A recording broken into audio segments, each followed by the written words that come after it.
Alors pour moi, le BTS audiovisuel, Qu'est-ce que ça évoque? Ça évoque la télévision, le cinéma. Je pensais pas à tout le travail qu'il y avait derrière. J'ai toujours été passionné d'audiovisuel.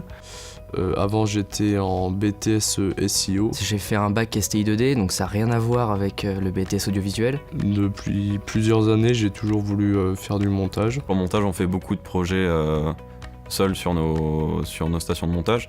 On découvre beaucoup d'outils qu'on ne connaissait pas avant, avec Avid Media Composer et After Effects par exemple. Ma famille n'avait pas du tout d'a priori sur le BTS audiovisuel. C'est plutôt eux qui m'ont dirigé vers cette voie. Ils se posaient peut-être un peu la question par rapport aux débouchés. Qui pensait vraiment que c'était un métier très fermé et que c'était compliqué d'y arriver. Au final, il s'est habitué et puis maintenant il dit plus rien, quoi. Quand on arrive dans le BTS, il y a pas mal d'acronymes. TES, TMO, CA, EPS qui veut dire... c'est l'épreuve professionnelle de synthèse. Ça correspond à une commande d'un client en fait, qui va être traitée en intégralité. Par rapport au nombre d'heures et l'organisation du temps de travail et de cours, c'est un petit peu compliqué. 39 heures, ça fait beaucoup de travail, c'est pourquoi il faut être motivé. Après c'est un rythme à prendre. Il y a des cours plus compliqués à suivre que d'autres, mais ça dépendra vraiment de la personne et de son parcours, de son bac. Sur les matières scientifiques, j'ai eu un peu moins de problèmes, j'en ai eu quand même parce que c'était quelque chose de nouveau, mais j'avais déjà des bases plutôt correctes.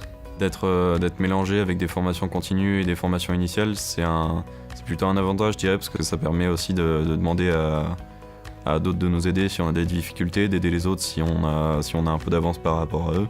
La mixité par rapport au contrat alternant, apprenti, formation initiale, quand on est en cours, on la ressent pas trop. Ça nous pose pas forcément de problème. Je vois pas de différence à être mélangé avec les autres options ou les autres apprentis, puisqu'on suit à peu près les mêmes cours. Le Puy-en-Velay, quand je suis arrivé, ça m'a fait un peu peur, on va dire. Avant d'arriver ici, j'avais jamais entendu parler du Puy-en-Velay. Le Puy, c'est une ville assez festive. C'est la campagne comparée à Lyon, Paris, Saint-Étienne. Si j'avais un conseil à dire à quelqu'un qui veut entrer en BTS audiovisuel, tout d'abord c'est d'être vraiment motivé et passionné. Ne pas hésiter à être curieux, poser des questions. S'il cherche une alternance, de vraiment s'y prendre assez tôt.